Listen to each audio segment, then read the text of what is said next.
America's Mayor Live. America's Mayor Live, still suffering in Palm Beach.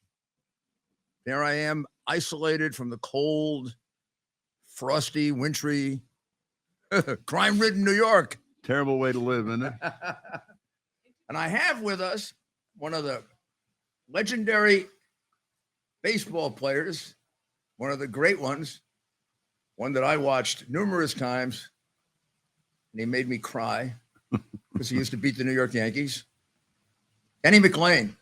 Good to see you, man. Mr. Mayor, how are you? Good to see you. And you know, the thing about Denny, his records are unbelievable. He's in the Hall. I mean, so there were a lot of great pitches, but there's nobody quite like him for the season that he had and several seasons that he had. And I just saw him last night at the Super Bowl party at the Trump place. Right. And I remember the last time I saw him, I went and looked up the number of innings that he pitched.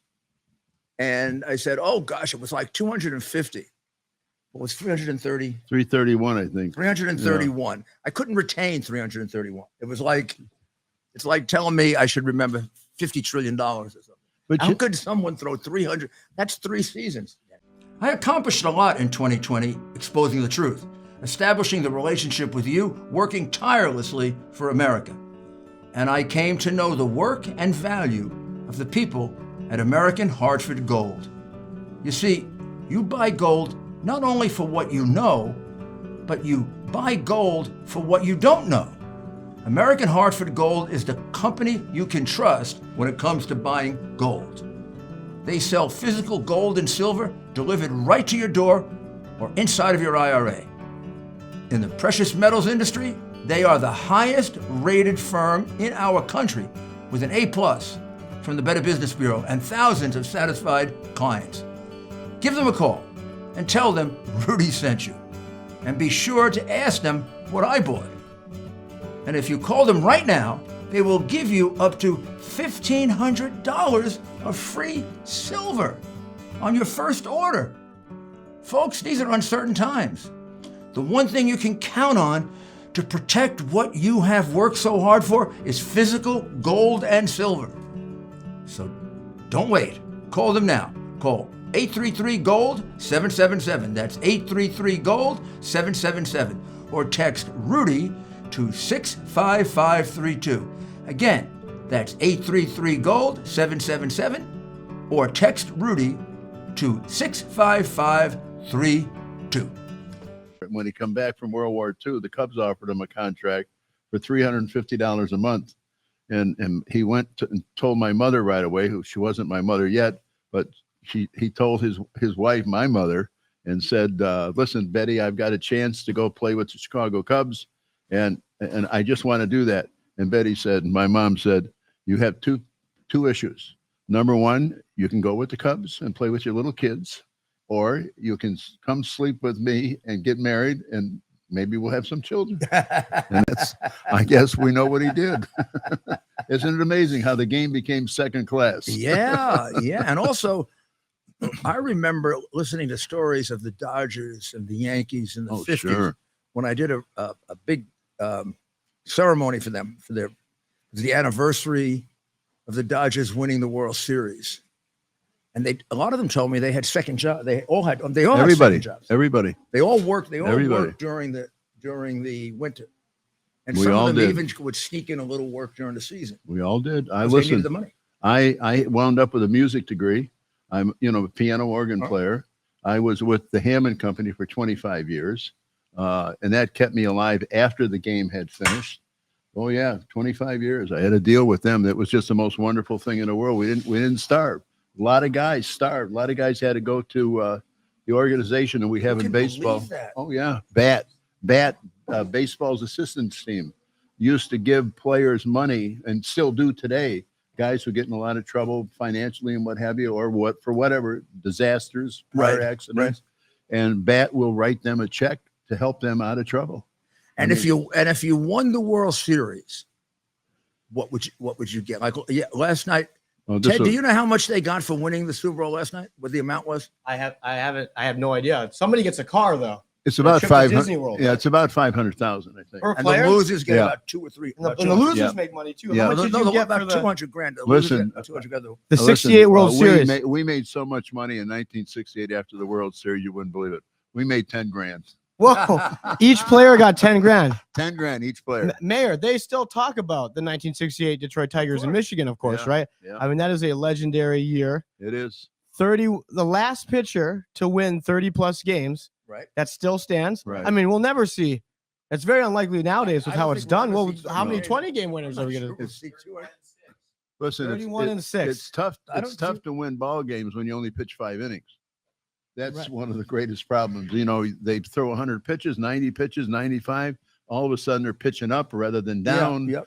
All of a sudden, the Even a manager lot said, of- "Yeah, that's Even right." a lot of good pitchers get hurt this way. The ones that go 6 and 7 You know innings, why? Because they don't throw and enough. like a one, they're winning or losing by 1 run. That's a Yep. game that you could have won. That's How many exactly games right. were you winning or losing by 1 run in the 6th inning, and then you went on and won that game? And I won a lot of games after the 7th inning. A lot of wins after the 7th inning.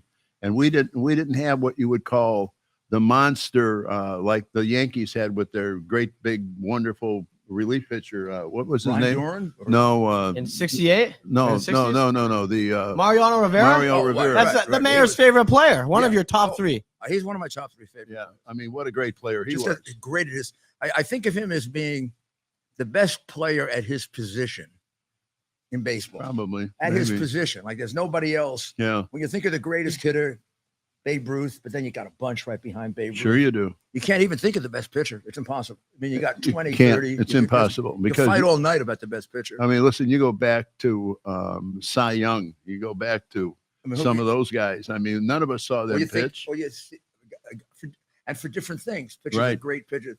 But in the case of Mariana, nobody quite ever closed like him. Like it's him and then way here. He had that goofy little slider. And I'm telling you, it was a goofy little slider. And he didn't look But like he a threw it fastball at pitcher. 95, 97 miles an hour, and the ball sunk just a hair. Yeah. And when a ball does this, it's impossible to hit, especially if you've got the velocity. And he had velocity, but you know what else he had? Great control. Yeah. Because without that, you're chump change. Yeah, he had seasons where he walked 12, 18 people or something. Oh, like yeah. that. Ridiculous. Yeah. Ridiculous. No walks, We no had a home runs. we had a pitcher on our team that used to walk 12 every time he went out there. This guy's name was Joe Sparma. And I'm telling you, he couldn't hit this building from 60 feet, 6 inches. And every once in a while, he'd strike out 3 or 4 guys in a row. And then you think, my God, this is the reincarnation of Sandy Koufax, or somebody like that. And then lo and behold, he threw a no-hitter for 8 2/3 innings. And the only year that Seattle was in the American League in the late 60s. And there was a little bandbox ballpark. The fences were like 280 feet down each line. It was terrible. Sparma went out there on a Saturday afternoon, 8 2/3 innings.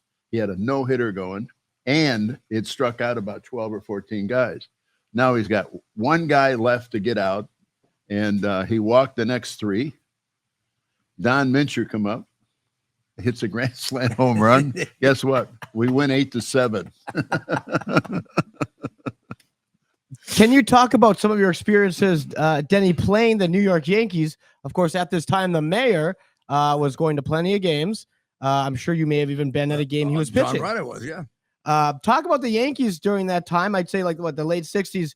Were they as dominant? I know they've had the and Mayor. You they can speak to really, this. during your period, the Yankees' dominance ended in '64, Yeah, more or less. and then didn't pick up again until about 75, Middle of 76, '70s, yeah. when Munson and Jackson. Jackson and But I had Guidry. I had 2 or 3 thrills in the game. One was the World Series and the division championship in the Right. American League, because in '67 we had the fires, we had the riots, we had Detroit. everything you can think I of in Detroit. It remember was those terrible. games. You could see them. 40 people got killed. I can remember that. Yeah, it was terrible. I can remember you'd watch the game, and then television was a little nervous about showing it or not, but they would show it. They would show you.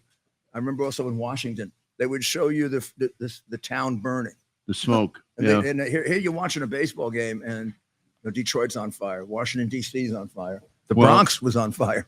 What they did with us is we had, this is a funny story. Jim Campbell, who was the president general manager of the ball club, we were playing a doubleheader, and I think it was against the Minnesota Twins.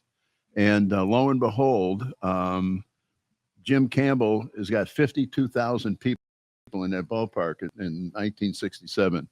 52,000, and that's a hell of a crowd in Tiger Stadium. This is the old stadium.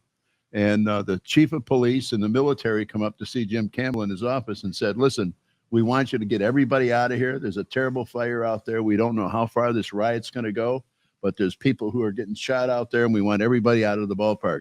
Campbell said, let me tell you something, asshole. He said, I got 52,000 people in this park, and the only bad guy in this park is going to be you two guys, so you need to get the hell out of here. He wouldn't make one announcement until after the game. Doubleheader we had to go through, and none of us knew about it. None of us knew that was the riot going on. Outside? He had nothing piped into the ballpark. The radios in the clubhouse didn't work. Nothing worked. You know, you could see it when the television cameras went over they shoot outside the stadium. Yep. I remember there was at the Washington Stadium at that time. You could see a little bit of the city from the stadium. Yeah, that's right. And it was terrible to think Washington, D.C. is burning. You want to hear the greatest part? They gave the National Guard, they brought the National Guard in, and they brought them in pretty quick. And they gave them rifles. You know what they didn't give them? Bullets. Mickey Lolich, the left-hander. Yeah. He was in the National Guard, and they put him on a corner at Gratiot in someplace, which back then was a horrible neighborhood. And they gave him a rifle, and he looked in his gun and said, wait a minute, if somebody's got to give me a bullet or something to put in the gun to shoot somebody if I get attacked. He said, there'll be no bullets for anybody left-handed. Well, for New York fans, they should know that Mickey Lolich finished his career with the Mets. Yeah, that's right. They traded him to the Mets. Yeah. And he was never as good. No, but he was done at that point in time. But my guy was Mantle. Like I said, What do you mean by that? That's your guy. Let him tell you the story. This is one of the great. This is one of the great baseball. This is one of the great baseball. One of the three highlights in my life in my major league career. Mantle came up in 1968 for the last time in Tiger Stadium. He needed one home run to go by Jimmy Fox, and I had a 6-1 lead in the ninth inning, 2 outs, nobody on. And I called to my catcher. Jim Price was the catcher. Freehand was taking a day off that day, and I'd already won 30. So Price comes out and says, "What's the matter?" He says, "Come on now. We've only been out here less than 2 hours. Let's play." He said, "Let's get this over with." He said, "A lot of us got to go to dinner tonight." I says, "Hey, well, hang on a minute. Dinner can wait at least 20 minutes." He said, "What do you want to do?" I says, "I want you to tell Mickey there's a ball coming that he's going to hit 9 miles." And he says, "No, I'm not going to cheat." I said, "Cheat? He can't hit a 6-run homer, for God's sakes. What are you talking about?" He says, "No, I'm not telling him." I said, "You got to be kidding." We had the first black umpire behind home plate, Emmett Ashford, who was the greatest entertainer of an umpire anybody's ever seen. And whenever he called a strike, it'd be strike, one of those great big long things. So I said, "Just go back." I said, "I'll take care of this myself." So he goes behind home plate, puts his glove up. I throw the first pitch right down the middle on an arc. And Mickey took it. Strike one. I can hear Emmett from here to Guam saying, "Strike!" and Emmett's just scared the hell out of everybody. So when he starts yelling, so I get the ball back and I yell to Price again. I said, "Get your ass out here now! Come here!" And he comes running out because Mantle looks like he's confused. Looks like he's going to jail, for Christ's sake. So Price comes out and he says, "What now?" I said, "We're doing the same thing." He says, "We're not doing anything." He says, "You're doing it all." I said, "Just tell Mickey to be ready then. Just say, be ready." He said, "All right, I'll try that." So we go, now this is a Rhodes Scholar, right? Yeah. ROADS. And so he goes behind home plate and I hear something, but I don't know what it is. So I'm thinking, he's ready now. I throw another fastball about 60 miles an hour on an arc. Strike two. Now I'm thinking, I'm not working with a Rhodes Scholar at any degree of level this game, but Mickey's not even one. So now I yell down again. I said, "Where the hell do you want to pitch? Where do you want it, Mick? Mick, just tell me where." That's right. He said, "I want it right here on the inside part of the plate near his belt." And I said, "Okay, I'm ready." So I throw him another one, 60 miles an hour on a pitch, and he hits it 500 miles foul. Foul. And then I said, I'm thinking now, strike the son of a bitch out. Yeah, right. You gave him his chance. I gave him his chance. The game is one strike from being over, right? Right. So I I yell, I said, Mick, it's coming again. It's coming again. Just wait on it this time, because he got so far ahead of it. By the way, we've got the picture of the ball coming off the bat. Right. It's a great picture. And so I throw the next one, and he hits it, 9 miles. He hit it out over the light towers in right field at the Tiger Stadium. And he rounds the bases, first base, second base, third base. Everybody in the park is standing up, standing ovations, duly noted.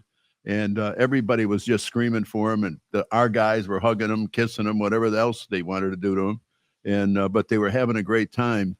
And so we go through all the exercises of saying, you're great. You're the greatest we've ever seen.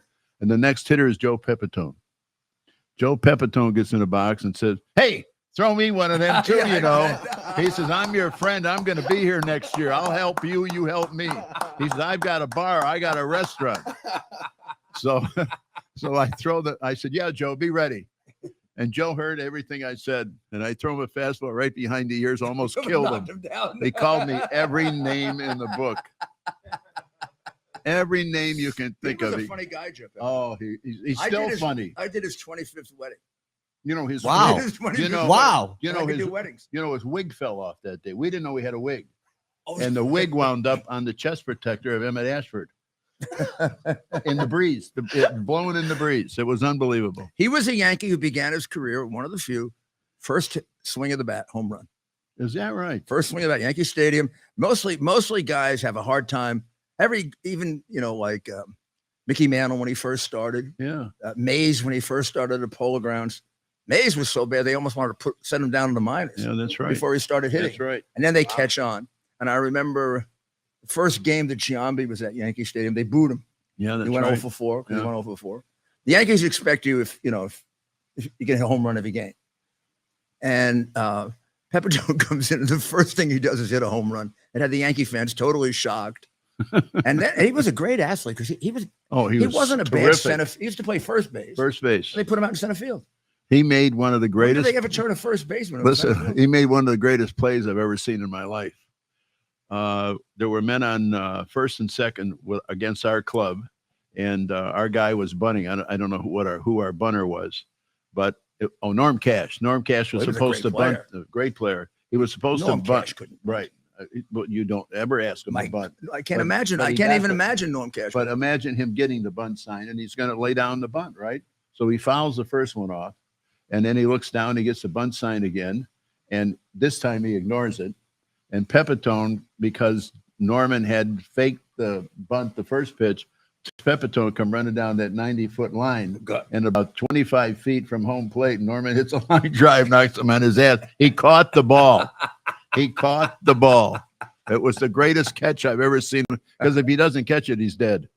Norm Cash was a Yankee, was feared by the Yankees because he was a left-handed hitter. Yankees always had trouble because of the short porch, and teams that had good left-handed power hitters could do damage. And Norman loved that ballpark. A lot of times I can remember him in the 7th, 8th, and 9th inning, even up in a game or winning a game.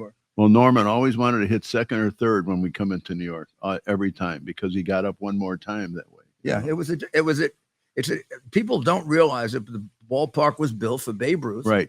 And it was built so Babe Ruth would get as many home runs as possible. And there's a reason why for 2,000 years, the most home runs in baseball, 60, were hit by left-handed pull hitters in Yankee Stadium. That's Maris right. and him. That's exactly and Maris right. was even more of a pull hitter than Mantle, which is one of the reasons I think he pulled that. That was what Maris could do beautifully. He was a great pull hitter. And that's the reason why the Yankees were always looking for good left-handed pitchers. Yeah, it made sense. It just made a lot more sense. Line yourself up with good left-handed hitters who can get ahead of the ball. Yogi Berra. Oh, yeah. He used to hit it around the pole. He used to hit it right around the pole. Yeah, Yogi, I think Yogi hit a home run off me the first time I faced him. And the first game I ever pitched against the Yankees was against Whitey Ford, which was a thrill for me. Another one of my heroes, right? And, you know, I'm out on the mound that day, 19, 20 years old, and I'm thinking, I don't even care if I lose. I'm pitching against Whitey Ford. And I said something loud on the bench like that, and Charlie Dressen was our manager. Remember Charlie Dressen? The old Giant The manager. old Giant manager. Wow. Dodger manager. Dodgers. And, Yeah. and he's the one that was managing when Ralph Branca gave up the home run. Correct. Yeah, Correct. yeah. Correct. And he said he called the home run before Branca let the ball out of his hand. Wow. Yeah, that's what he says. I believe him. He brought me to the big. I believed anything he said. He was a good manager, right? Oh yeah. Oh man, was he ever? You know, he brought up Sandy. He brought up Drysdale. He brought up had a lot to do with Marichal. Had a lot to do with big league pitchers. And there's only one pitching coach that has had more 20-game winners than he did, but Charlie Dressen, and that was Johnny Sain, who I played for. You know, he had 4 years in Detroit. Wow. And Johnny Sain was a miracle guy. No matter what club he went to, one or two guys would win 20 every time, starting with the Twins, the White Sox, Detroit certainly. The only guy that wouldn't listen to him in a serious way for some reason that none of us could figure it out was Lolich. And Lolich had as good a stuff as anybody I've ever seen in my life. It could throw the ball as hard as anybody I've ever seen. Just wouldn't listen to Johnny. And then after Johnny left, Mickey became a better pitcher. But while Johnny was there, he just never learned anything. And Johnny was the kind of guy, he would work with you until you just almost pooped on him to wipe him. Then he'd give up. Right. Then he finally give up. And it took Johnny 3 years to decide, I'm not going to do it anymore. It's just a shame. Just a shame. Well, thanks for joining us. America's Mayor Live with a very special guest this evening, superstar pitcher Denny McLain. And of course, most of us remember him as a Detroit Tiger. We have a big audience in Michigan. The thing that every record is made to be broken, right? I just don't think, Mickey, they'll ever break it's a tough one. It's a tough one. Wins. 31 wins in 1968. I can't imagine it. Largely, first of all, it would have been hard anyway. I mean, nobody had done it before. Very difficult, right? Very when difficult. They played under your conditions. Well, first of all, you had to stay healthy. Yeah. And what people don't realize is you have to play with a good club, but the most important thing is you got to get a run or two early. Yeah. Because it's the whole game is different when you're ahead 1 run or 2 runs. Right. And if you don't have that little cushion in the beginning of the ball game, because we're all a little goofy in the first 2 or 3 innings. That's true. But it's tough to get your rhythm all the time. Well, you know what I mean. Never professional. So you caught a lot of goofy guys. Oh yeah, I love pitchers. They're all crazy. They are. They absolutely are. And and my diet, I've been very lucky. I'm now going to be 79 years old next month. And my diet is still the same as I started out after my dad had died. My dad died when I was 12 years old, 13 years old.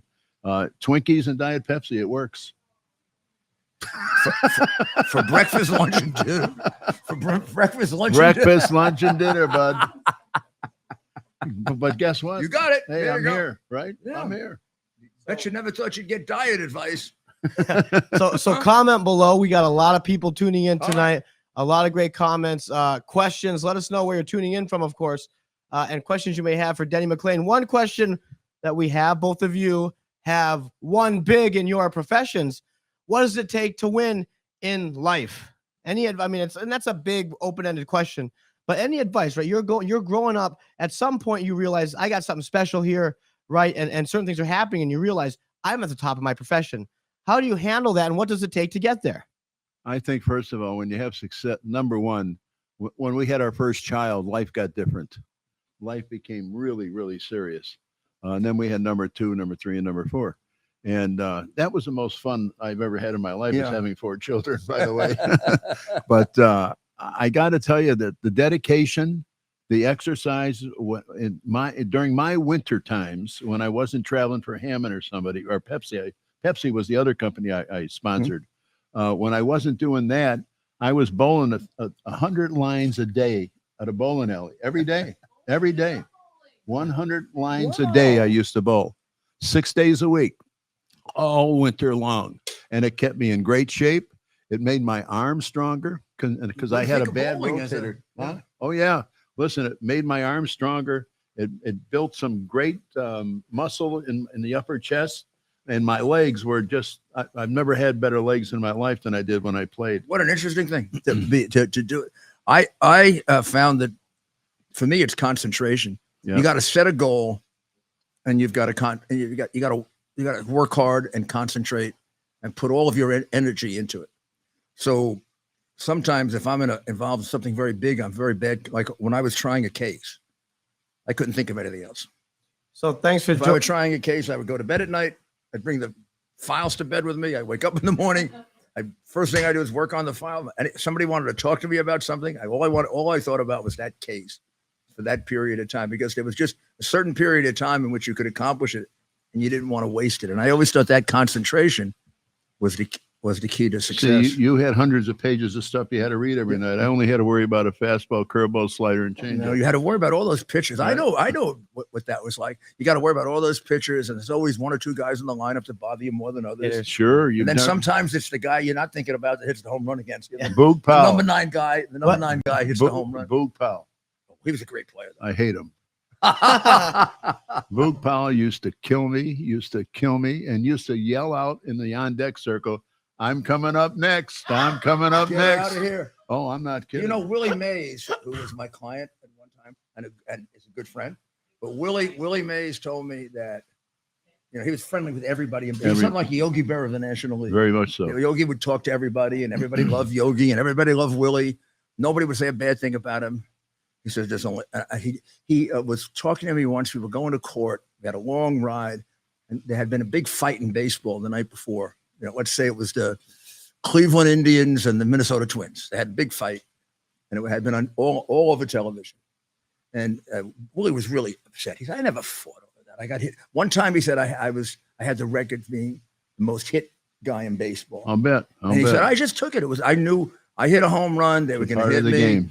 He said, "But they never tried to hurt me. They never hit me in the head. Only one guy, and I hate him to this day, and I don't talk to him even when we see each other at old timers." Who was that? Bob Gibson. Oh, yeah. He said, "Bob Gibson, I always believed that Bob Gibson wanted to hurt me." I think Bob Gibson wanted to hurt everybody. I always thought he wanted to hit me in the head. Even before a week before he died, he wanted to hurt somebody. He said everybody on my team believed it too. They believed that he would throw at your head, end your career, didn't care.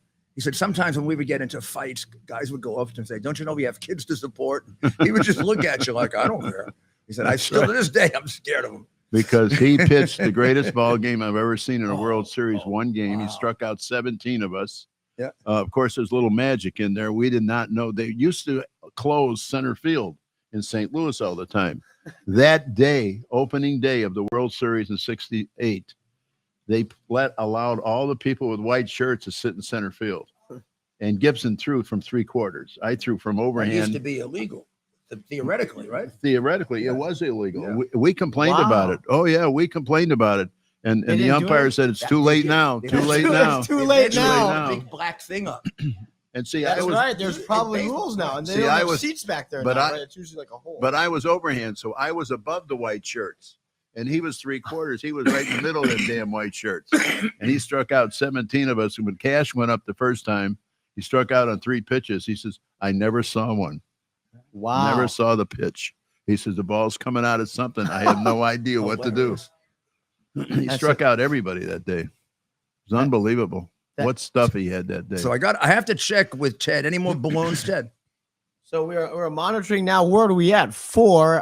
And Dr. Maria, have they confirmed that these most recent ones are in fact high altitude balloons from the Chinese Communist Party? They were initially saying only the big spy balloon at 60,000 feet was a balloon, and the others were cylindrical things about the size of a car, but now they're calling them all balloons, so we're not getting really good information. It's very, very, I don't know how to describe it. It's very much a matter of concern when the administration, in a situation involving national security, constantly changes the story. And I don't care if it's a Republican administration or a Democratic administration, that's got to be straightened out. You can't, in a matter of national emergency, you can't do things like they did the other night. The other night, there was a strike during the day, and then all of a sudden they show, I think it was Friday night, Maria, they show a red dot right on the border of Montana and Canada, and they closed the Montana airspace. And they said that they didn't know why. Well, you don't close people's airspace and not tell them why. Right. I mean, thank God the American people don't panic. If we were different kinds of people in a different kind of country, we could have had massive riots with this nonsense. They closed the airspace in Montana. Nothing, not even we suspect. People are entitled to an explanation when their airspace is closed. What are they supposed to do? Go into a hole in the ground, or is it a bomb that's coming? What's the reason? Second, they call the congressman from Montana and they tell him that they observed an object. They won't call it a balloon. Remember, they were shooting down objects for a while, not balloons. The second one was an object. The last three. And the third one was an object. The first one's a balloon, the last three. This was first an object. And at the time that they're talking to the congressman who was at a function in Montana, Fox is, the spokesman for either the Defense Department or the White House is saying it was a mistake. It was a radar anomaly. It went from first we had balloons, then we had objects, then we had radar anomalies. All of a sudden, a day later, that same thing that was an anomaly gets shot down near Lake Huron. That's right. That's the one that ended up Michigan, by the way. Yeah, that's the one that ends up at Lake Huron. They were wrong about it, or they lied about it, or they got confused about it, or it got all the way through. They spotted in Montana, and then they don't see it again until Detroit. Yeah, that's right. So, meanwhile, with all of this, our president is at a party. Our president is at some useless party. Well, you got to party sometime. Can you imagine him at a party? When I asked President, we were at a gathering with, I'm not going to say former president, I'm going to say President. President Trump. I always learned that you always call the person president. Sure. For as long as they're alive. I call President Clinton president. When I see Bill Clinton, I say President Clinton. And so I call him President Trump. I don't know what this former president thing is. I call President Ford whenever I saw him. I didn't say former President Ford. How are you? So we were with President Trump last night watching the game. And I asked him, it was almost like a joke, but too serious to be. I said, would you have spoken to the American people if this had happened? He said, yeah, about 50 times. Sure. By now. Sure, I would have spoken to them. He said, well, what did you do on September 11th? I said, the first thing I did was try to get to a microphone. I was trapped in a building. And the first thing I did, I was at all kinds of junk on me and whatever. But I knew if the people of the city saw me, they would have more confidence. They would feel, well, somebody's in charge. Somebody is gathered. Somebody knows what's going on. Even just to say to people, we got charge of it. And that's what you did. Very serious. Maybe we don't know all the dimensions of it, but I can assure you the police department and the fire department are doing everything they can. That takes it down from here to here. It's still here. They're still nervous. The president has to get out and explain, however bad it is, whatever it is. I mean, just to say that the entire Air Force is on alert. The entire military is on alert. All the police departments are on alert. I've communicated with them. People want to hear that. And I don't understand what the reason is. I don't think any president has ever done this. Whenever there's been an emergency of some kind, we see the president on television and he assures the American people that he's in charge. Everything's okay. Well, thanks for joining us. So after the first initial balloon was shot down February 4th, there's been at least 3 more incidents. And of course, most recently in Lake Huron, of course, tonight, very Michigan-centric show. We have an audience, in-person audience, a lot of Michiganders here this evening. The most recent object was shot out of the sky over Lake Huron. As of now, the administration is not confirming what exactly these 3 objects were. And China, in response, is now accusing the United States of operating high-altitude balloons. I mean, is it really even necessary to quote what China is saying? I mean, they're going to lie. And we shouldn't even refer to it as China. We should refer to it as the Chinese Communist government. That's right. Because it's an insult to the people of China to suggest that the 1.8 billion Chinese are like the 100 million that are the Chinese communist gangsters. Of course, now in Britain, this is becoming an issue. And their Prime Minister, Rishi Sunak, said Monday that the government would do whatever it takes to protect the country as the UK announced a full security review. And in Canada, their great Prime Minister, Justin Trudeau, is now saying there seems to be some sort of pattern. So nothing gets by that guy. And so they too are reviewing, can't help it. So they too are reviewing these strange incidences. Teddy Ballgame. I gave him a new nickname, Teddy Ballgame. And Mayor, that means something. Teddy Ballgame. Teddy. And that means something coming out from the great Denny McLain. You know who Teddy Ballgame was, right? Ted Williams. Oh, wow. Ted Williams. So he's giving me that nickname? So I've given him a nickname, Teddy Ballgame. Teddy Ballgame. That's quite something. Because that was Ted Williams' name. Yesterday when we met each other for the first time, all he did was talk baseball for like 13 hours. Good for him. I learned from the best. I can see that. I can see that. He does a good job. Mayor, how did we start this program? How did we start this the whole live stream? This program began simulcasting the New York Yankee playoffs. Really? Yeah. I was at home. You were doing play-by-play? I said I always wanted to do play-by-play. So what we did was we got on Twitter. YouTube. We got on Twitter, and I took the microphone out that was on the television, and I did an old radio broadcast. Is that right? And I used to work for President Reagan, and President Reagan used to love to tell us about when he used to broadcast for the Chicago Cubs. For the Cubs. And he used to do it from Iowa. Yeah, explain how that works. This is great for Davenport, Iowa. Explain how radio and baseball used to work. So this is amazing. You probably know his first job out of Eureka College was as a radio reporter for a station in Davenport, Iowa, which was in those days a fairly famous station with a fairly wide reach. Right. But one of the things they did was broadcast the Cub games, but they would broadcast them off the wire from Chicago. Yeah, they would get the wire from Chicago. Right. You could actually hear it in the background.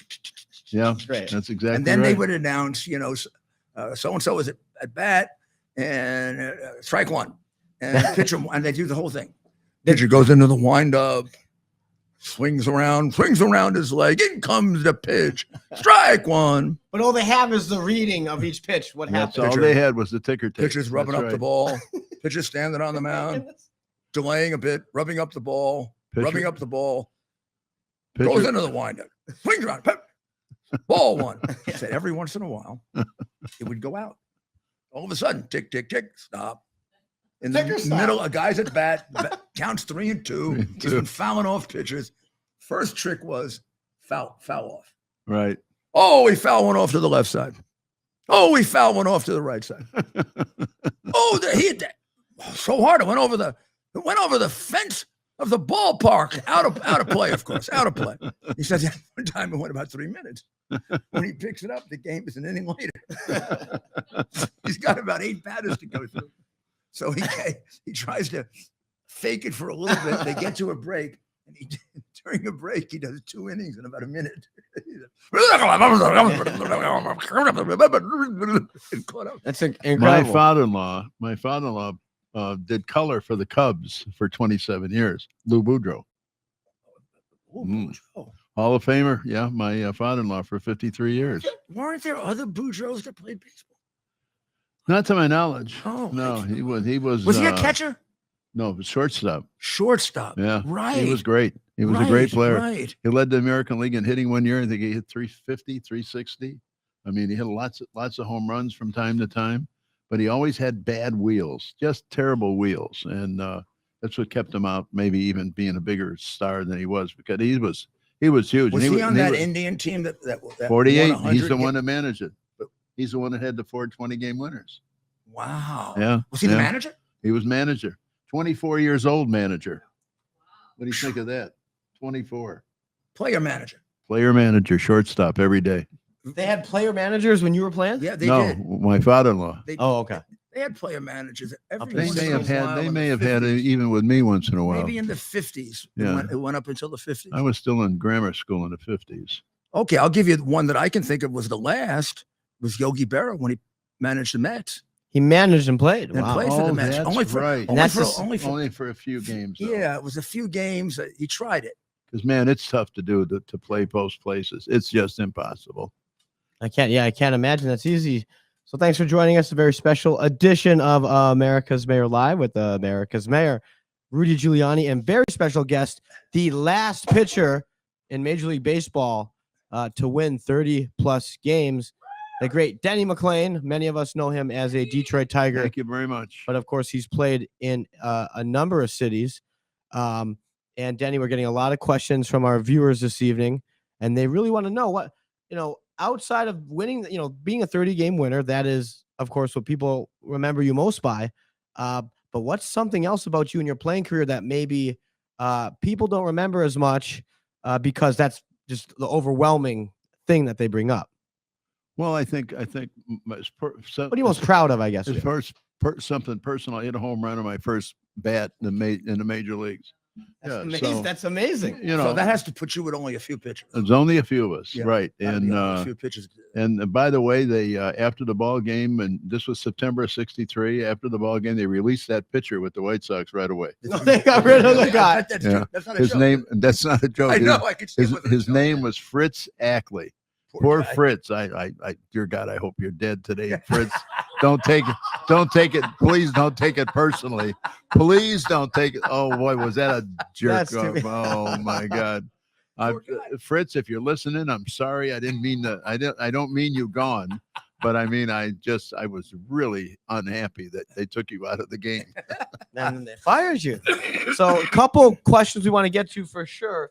One of them, the sport of baseball. What would be your advice to someone here in America, loves sports, football, some of these other sports, but they might see baseball as being slow, right? What can you say to those folks? What should they be looking for? How can you convince them to give it a chance as it is now? And then my next question will involve the future of baseball. But for this question, and maybe both of you can answer. I've asked this to the mayor before. Yeah, learn more about your team. Learn more about the history of the clubs. Learn more about the players that are playing today. I mean, I know it's tough to follow these kids. My God, they Right. play on 14 different teams by the time they're through. I It mean, is- it's it is ridiculous. Absolutely You used ridiculous. to know there used to be about 8 and 8, 8 teams and 8 teams. Yeah, that's right. You could almost know the players, if not on every team, certainly in your league, That's right. if you were American or national. That's exactly And right. sometimes you'd know both. That's exactly right. Because boy, I'll tell you, it's I can't keep track. Listen, except for one player on our team right now, I don't know anybody else on our roster. The Tigers. And that's Cabrera, the lunatic. Yeah. So it's amazing that I mean, and I go to games. I go to 15, 20 Well, you games do. a You year. still follow it Sure. a lot. Yeah. Yeah. I mean, And do you good. follow baseball in general? You watch I follow baseball in watch- general. Yeah. I really do. And I you like to go to concentrate on the American League or you try in general? just I follow the American League because not only because I played there, because that's who we have in town. Yeah. Although I think we're not really in the American League anymore. I think we're somewhere around AAA right now with the team that we have. The Tigers. I mean, we just Oh. we've got a Too ball bad. club. Ask any Tigers fan, they'll tell you the last 10 years what's happened. The ball Wow. club can't happened? catch. And my experience is They can't great catch it. disappointment when I go to Detroit. Absolutely. They Well, I used can't to catch go. it. They can't hit a hit off years. man. They don't know what a bunt is. And what I don't understand, the biggest mystery in my life with this game today is you got guys with these shifts on. And by Same the thing. way, Boudreaux's the one that invented the first shift with Ted Williams, He's the one that He did the invent- Ted Williams. He did the That Ted nobody Williams else shift. did it. except- Nobody else did it until he did it. That's Right. exactly right. So where the hell was I? What these shifts today? The shifts. Yeah, that's what I was going to say. You got the shift. So you got the entire shift to the right side of the infield. Lo and behold, nobody over on the third base side, except maybe one guy in the middle of the field someplace. And nobody ever I have the- bunts. Nobody ever exactly- lays down the I have ground ball. exactly the same. I mean, feeling how that you did. I say this with all candor. I think these guys are the most stupid baseball players in the history of the game. How Today. the hell could you not want to hit the ball where nobody is? What's the answer? What You is hit their it, answer? you hit it there. What they're going to do? Well, now What's they've it? changed the rules. Now they're saying you can't have a shift, which is really BS. Yeah, You know, I mean, listen, we got a commissioner that's drinking the wine.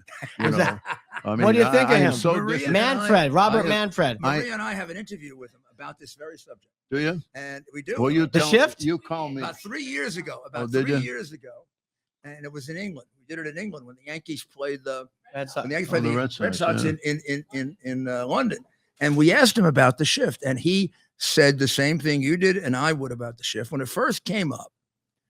They were not worried about it because they felt the hitters would just kill it. It's right? only been around 80 years. Well, when it really became really big about 20 years ago, really big. Yeah, big, but big, it- big. but it's Where been- but they it- did it to half the players. Well, listen, what they're doing today, because of all the different kinds of rhythms that they use now for their answers to where guys are going to hit the ball, they're looking at propensities where a guy's going to hit the ball. Mhm. We did it too. Yeah. We did it too. But you know what? Not as everybody. dramatic. But exactly right. Not everybody's a pull hitter. Yeah. Not everybody. Nobody. I mean, if you got one pull hitter on the team, you've got a lot. But and also, I never understood why you don't hit to the opposite field. It's Me either. easier. It's easier to hit to the opposite field than to pull the ball I'll gi- because you can delay a little. That's I always found it easier when I had to hit the opposite field. I also found if I was in a slump. In fact, one of my coaches Were you a good used hitter? to cheat one time, Were you? and one of my coaches had as a way out of a slump hitting to the opposite field. Well, Because you could delay it. that's a Because very you good get that idea. extra second. And that's You can true. delay a little. That's You true. can watch the curveball break a little bit more. That is absolutely true. And our guy Cabrera, Miguel probably- Cabrera. Miguel Cabrera, has probably hit at least 30 to 40% of his home runs to right field. Yeah. Right center. Jeter and Wow. A-Rod were doing that at the end of their careers at Yankee Stadium. A-Rod was the first Yankee to hit 50 home runs as a right-handed That's hitter. right. Yeah. Wow, that First would one, including be DiMaggio. that's something you wouldn't. Yeah, you would Because not of- think because of that. the You would stadium. never think that. Right, That's or for But he New sure. York did, Yeah. Yankees. he did it opposite field. He did it hitting opposite Wow. field. Half those home runs was the opposite field. And Wow. and by the That's way, Judge hits Porsches. Judge hits about a third Ooh. of his home runs to the opposite field. What is Except that there's a kid ball eating? player. What is that kid Judge. eating? I got to get Fence- some. Fences are irrelevant to him. Jeez. There's no- Too bad the Tigers didn't make a play for Mr. Judge. Yeah. Well, I Well, got I- two judges here tonight. we have two literal judges See, in everywhere tonight's I crowd. really, everywhere I go, I have judges with me. I knew he was one of those guys that every once in a while you see a guy, he's going to be a Yankee, Yeah. I knew he was going to stay like Jeter. You knew, Did you really? You knew Jeter was going to Did stay. you? Yeah. He got the, He's from he Michigan. got the bug. Michigan kid. He got the bug, the Yankee bug. But we took a picture with him when he was a young player in Boston. And it's the funniest picture. I look like a midget. I'm standing there next to him, shaking hands with him at his knees. Yeah. Guys, Thanks. they say he's 6'7". I think he's about 6'10". I mean, he towers over all the other. Every pitcher now is like 6'5". Oh, everyone's Everybody- 6'5". you can't be a pitcher Everybody. if you're not Everybody. 6'5". And they all think they throw it 100 miles an hour. I got news for you. They're drinking. They can't possibly all throw it 100 miles. Everybody hits it. I mean, you can't. 100 miles an hour is nothing. Absolutely. It's never been anything, because if the ball doesn't move and if you can't throw strikes, you are Joe Sparma all over again. Right. You know, Right. I'm sorry, Joe, but Poor Joe's Joe been Sparma. gone. Joe's been gone 40 years. Well, thanks for It's joining okay. us, America's Mayor Live. I thought he'd come and look for us. So the great Miguel Cabrera. He's going to come after us. So Aaron Judge, of course, the face of the New York Yankees, the longtime face for the Detroit Tigers, Miguel Cabrera. How much longer are the Tigers going to have him? 1 year. This is it. This is it? You're calling it? They only owe him $35 million. You ready for this? Yes. The guy's made $300 million with us. Wow. And the last 6 years he's been, listen, I could have gone out there and probably played. No, I take that back. I could not have played anything, but I could get somebody 55, 60 years old that could have at least made more appearances than he did. You know, the guy 5-6 years ago quit running to first base. Hasn't run to first base in 5 or 6 years. Oh, no. I think it's the most ugly thing I see every time I go to the ballpark. Jim won't Leland run. would never accept that. Yes, he did. Jim Leland? They all do. Listen, when a guy hits 50 home runs, everybody takes what he gives him. Yeah. And a That's too shame. bad. That's a shame. Talk about the management of the Detroit Tigers. Well, I ran into one of the owners, Chris Illich, about a year and a half ago at the ballpark, because Illich hides in a cave somewhere in Detroit. We don't know where it is, but he's somewhere. And as we crossed each other's path, I said, Chris, how are you? He says, Mr. Know-It-All. I said, oh, really? And I said, well, how are you? He said, I'm fine. He said, how are you? I said, I'm fine too. And we talked for about 10, 15 minutes. And finally he says to me, he says, what would you do if you owned the club? I said, I would sell it today. Get rid of the damn club. Get some baseball people in here. And he turned around and walked away. Oh, the mayor loves that. I promise you, the mayor loves that story. That's a great story. Of course, Chris Illich, the son of Mike Illich, longtime owner. See, that's the difference. the Mike Detroit was Tigers. a competitor. Mike put a competitive team on the field every year. He would spend the money.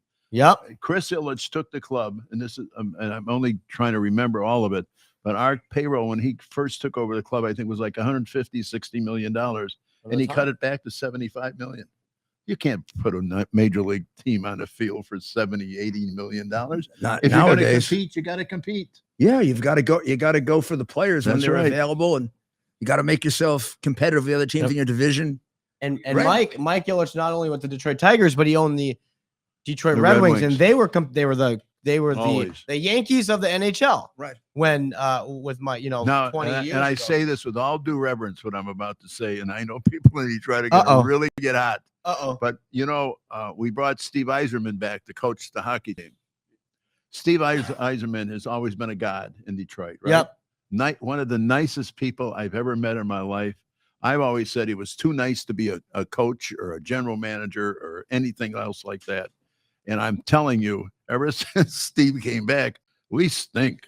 I mean, it's true. The Red Wings are the bottom of the barrel for the. It's embarrassing. We can't beat Molly Putz It's embarrassing, and we're a hockey state. Oh, and the Red Wings are just they've been terrible now for 10 plus years. That's right. So that reminded me of that, obviously, with the Tigers being so bad for a while now. Both organizations suck. Denny, tell us what you really think about the man. Well, one day I will. I'll write a book. You haven't written a book. Oh yeah, I wrote a You couple. did. I thought so. Yeah. Yeah, I wrote a What was couple. in your book?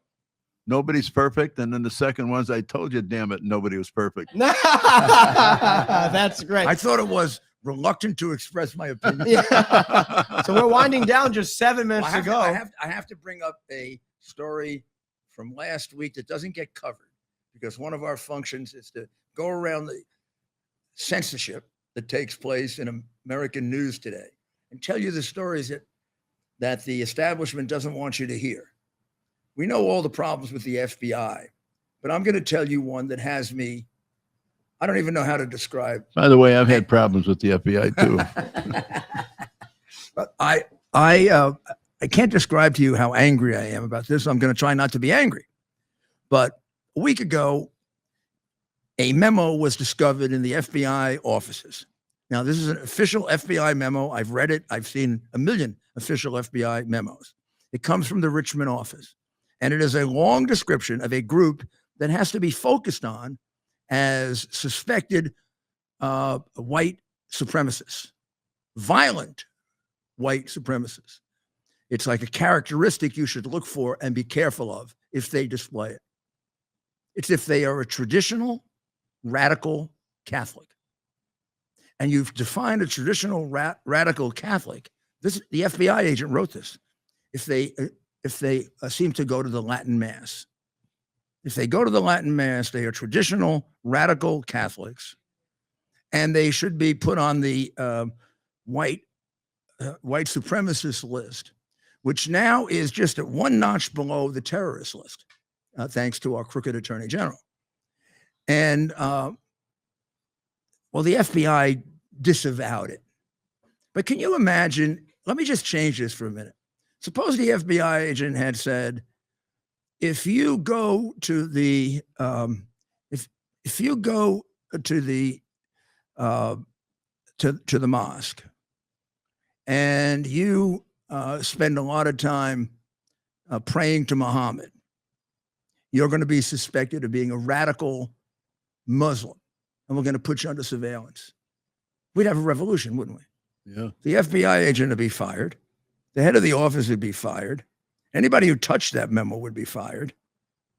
And I'm getting really, really worried that if you want to talk about prejudice in this country, prejudice is against Christians, and particularly against Christians who express their religion, like evangelicals and Catholics. I am not excessively religious. I don't fit in the radical traditional Catholic category. I fit in I better go to confession more often Catholic. Well, we all should probably. Right. But especially after tonight. I don't appreciate there being being made the subject of prejudice like this when I know that this FBI is not containable or controllable. These are the guys who dress up like they're stormtroopers and rage a house at 5 a.m. if you're Roger Stone. I mean, I never heard of that. I ran the FBI basically. I did more raids than they could probably count. I did very, very few of them in military gear with machine guns, except maybe for organized crime, but not for guys who are politicians or businessmen I mean, it's just outrageous what's going on in this Justice Department. It really is operating more like a secret police.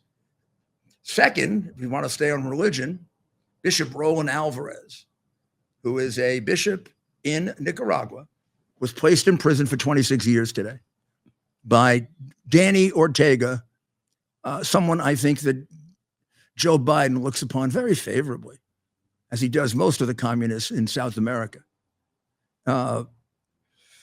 This is something that hopefully will wake up the Pope, and he will decide that this whole idea of communism and socialism is an opportunity to take advantage of the poor people that he wants to help.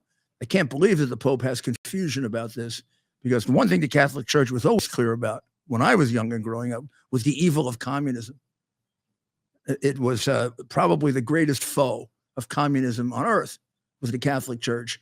And this Pope seems to have a little bit of a fondness for them that goes back to the ridiculous philosophies in Latin America that came out of the Catholic Church about communism. And now they're paying for it with Bishop Alvarez in jail for 26 years because Danny Ortega doesn't like what he's saying.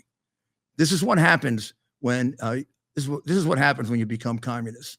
And I'm warning you of that because that's where we're headed. These things that are happening in this country are not isolated. They did not tear down the statues for nothing. It's precisely what Stalin did. It's precisely what Hitler did. They tore down the statues of all of the heroes that came from that culture. It's exactly what Mao did. It's what the Cultural Revolution was about. They didn't change the teaching of our history for the fun of it. It's exactly what Karl Marx tells you to do if you want to make a country communist. You get them to hate themselves. You get them to hate their history. It takes a lot to get people to hate America because it has a wonderful history with mistakes that are cured. But what do?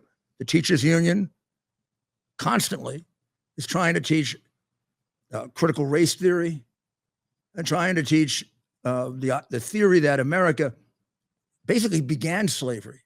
I mean, it existed for thousands of years before America, and it existed after America freed the slaves. So did we practice slavery? Yes. Was it wrong? Yes. Was it evil? Absolutely. Were we one of the countries who fixed it? You're darn right we did. Did an awful lot of white people die to free the slaves? You're darn right they did. And were there people always opposed to slavery in this country from the very beginning? Yes. That's not true of a lot of countries in the world, some of which still have slavery. So you think that happens and say to yourself, gee, how could that happen in America? The people are going around teaching that America is an evil country. It happens because of the influence of communism. That's how it happens. It happens because of the intellectual and philosophical influence of Marxism in our universities. A large percentage of our university professors, whether they know it or not, are confirmed Marxists. And we could go further and further into economic theory and why you deliberately create inflation, why you deliberately create economic problems in order to make people not only angry at their country, but angry at the economy of their country. And we've got only one hope. And that hope, we have only one hope. And that hope is that we can get him out of office by 24. And I also believe that this president should be removed under the 25th Amendment. He does not know what he's doing. We should not have a president that is missing half his brains. And this guy is missing half his brains. When you go to Cambodia, and the first thing you do is say you're in Colombia, and think that the president of Colombia is the prime minister of Cambodia, that's when you belong in a very seriously guarded place in a nursing home. Rudy, I wrote a book called Nobody's Perfect. and keep one thing in mind. I'm never getting in a car with you again. I thought I said some radical things tonight. My God, I'm a pimple on a goat's ass, for God's sake. Oh, I think you're okay. I think you're okay. Thanks for joining us. Before we wasn't it great having Denny here? Great, Had a great time. Thank you. Thank you. What is your closing message? And I want to hear from both of you to Detroit Tigers fans. Mayor, as someone who's rooted for a team that's had their own slumps. Denny, of course, spending so much time in Detroit. They're going to all see this interview back in Michigan. What is your message to the Detroit all of Tigers my Christians fan and base? all of my Arabs and everybody else in the city of Detroit? Start praying, start saying rosaries all together, because that's the kind of lousy club we got this year. Mayor, anything maybe a little optimistic for your friends in Detroit? Well, having grown up in Brooklyn when the Yankees would beat them every year and they'd always say, wait till next year. I have to say, wait till next year. We'll get you next year. They're going to make a revival at some point. I mean, every team does. The sad thing is I love the old teams, the old traditional teams. And I get confused when these new teams show up with these funny looking uniforms. So I want the Tigers back, like the Red Sox and the old English D. And like in the American League, it's the Yankees and the White Sox and the Red Sox and the Tigers.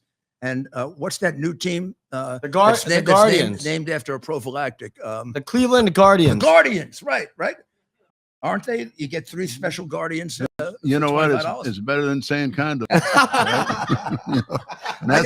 got to pick a name. And listen, the guy in Cleveland, he had the guts to name it the condoms if he really wanted to. I thought he should have.